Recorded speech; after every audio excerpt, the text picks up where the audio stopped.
o primeiro cafezinho juntos, muita informação, muita prestação de serviço, falando sobre vários assuntos. E agora, hoje, como é quinta-feira, você já sabe, às quintas-feiras nós temos o consultório do Tribuna, sempre um tema importante para a nossa saúde, uma profissional aqui para poder a gente entender de forma fácil os temas. E vamos ao nosso tema de hoje, vamos lá.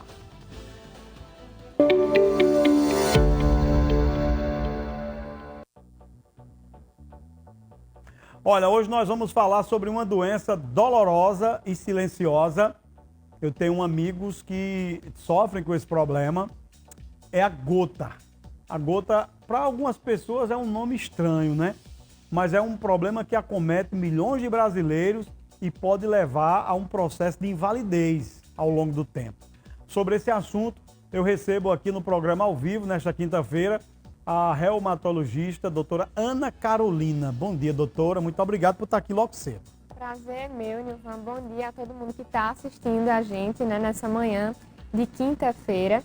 E realmente a gota é uma doença que deve ser muito bem falada, porque é uma das artropatias inflamatórias mais comuns em todo o mundo, né, por estar associada a outras doenças metabólicas como obesidade, diabetes, e por isso é tão prevalente.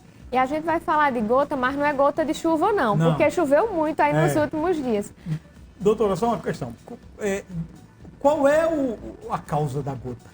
Então, a causa da gota é a elevação de ácido úrico, né? A hiperuricemia, em que o ácido úrico, quando ele está em concentrações elevadas no nosso corpo, ele pode começar a se depositar em determinadas articulações. Certo. E aí, quando esse ácido úrico começa a se depositar nas articulações, pode acontecer uma reação inflamatória, que é o que vai causar a artrite secundária à gota. Tá? Normalmente, os pacientes que têm gota, eles manifestam sintomas articulares que seriam de dor, inchaço na articulação. São os primeiros sinais. Dor, inchaço, vermelhidão em uma única articulação. Normalmente, a articulação mais acometida é a articulação metatarsofalangiana. A primeira, o dedão, né? Aquele dedão que fica muito vermelho. Normalmente a crise costuma aparecer durante a madrugada, né? O paciente já acorda com muita dor sem conseguir colocar o pé no chão. E isso acontece por um fato curioso, né? Que normalmente o ácido úrico ele tem uma dificuldade maior de se dissolver em regiões de baixa temperatura. E o pé, de fato, tem uma temperatura inferior em relação ao restante do nosso corpo. Então, por esse motivo, as primeiras crises de gota tendem a ser no pé, quando a gente chama a famosa podagra. E o que é que eu faço para controlar o ácido úrico, para exatamente evitar que lá na frente eu tenha qualquer problema desse? Pronto, e aí são várias medidas, né? Me diga logo uma lenda. Diga. É lenda ou não que o ácido úrico fica elevado se comer carne? Isso é verdade. Porque o que vai acontecer é que o ácido úrico ele é um produto do metabolismo de proteínas. Né? Então, quando a gente tem proteínas principalmente de carne vermelha, né, proteínas de origem animal, realmente elas tendem a ser degradadas no nosso corpo e o produto final realmente vai ser urato e isso vai de fato contribuir. Então, uma forma de evitar realmente a gota é pela dieta, né? Uma grande forma de evitar. Então, redução do consumo de carne vermelha é importante. Outra coisa que ninguém acha, né? Ninguém sabe muitas vezes é que os crustáceos, camarão, caranguejo, que a gente ama aqui na Paraíba, a gente sabe que isso também contribui realmente para o aumento do ácido úrico sérico. Outra coisa que também aumenta, né, que aí vem o São João. Muita gente começa a fazer crise de gota depois do São João, porque bebe muito. O álcool é um fator de risco, assim, extremamente importante para quem já tem um ácido úrico elevado. Então, quando faz essa ingesta aí em grande quantidade, tem uma chance enorme de desenvolver uma crise de gota. Carboidrato também contribui? Carboidrato nem tanto. Algumas bebidas ricas em frutose, como por exemplo aqueles limonãs, tem gente que gosta de fazer aquele drink sem álcool, né? Aquelas limonadas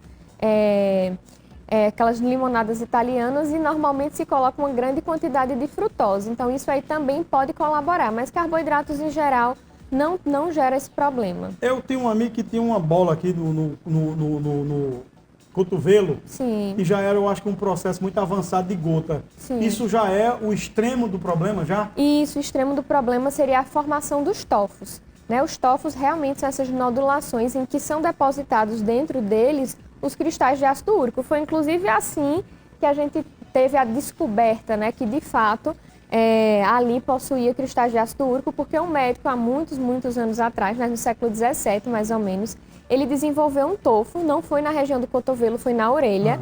Lembrando então que o ácido úrico ele não só causa problema na articulação, ácido úrico elevado pode se depositar na pele, pode se depositar na cartilagem. Então esse médico ele tinha um tofo e ele tirou um pedacinho para estudar através da microscopia óptica e lá ele encontrou realmente os cristais de ácido úrico. Então isso acontece realmente no estado mais crônico. É difícil você ver tofo numa primeira crise, isso não vai acontecer. O tofo é realmente já uma cronicidade da gota. Para encerrar, tem cura? Tem tratamento, né? A gente sabe. Tem que conviver com ela. Tem que conviver, mas a gente consegue controlar, né? De evitar o paciente de ficar tendo recorrência da crise por gota. E dá para viver bem? Dá para viver tranquilamente, reduzir o álcool, fazer uso de alguns medicamentos que vão controlar o ácido úrico, evitar bebida também, a gente sabe. A atividade física é excelente remédio também para quem tem gota. E assim você consegue realmente ter um bom controle e conviver bem sem crises recorrentes. Obrigado, viu, pela aula. Por nada. Tá vendo aí? A gente aprende toda quinta-feira sobre a nossa saúde, como viver melhor. A Paraíba vive um alerta com o aumento de casos de doenças respiratórias,